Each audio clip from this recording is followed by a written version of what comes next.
সারাদিন বৃষ্টিতে পানি জমে প্রায় মাজা পানি জমে গেছে। মানুষের কি দুর্ভোগ, না দেখলে কেউ বিশ্বাস করবেন না। আসলে বাইরে এই সময় পানি, প্রতিটা লোকই সারাদিনই ভিজছে। রাস্তাঘাটের অবস্থা ভয়াবহ খারাপ। পল্টন বিএনপি পার্টি অফিসের সামনে রোড,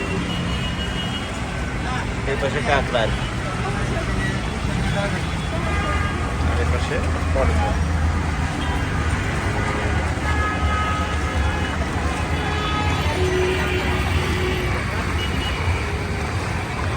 নিজেই ভিজে ভিজে একটু সামনের দিকে আগায়।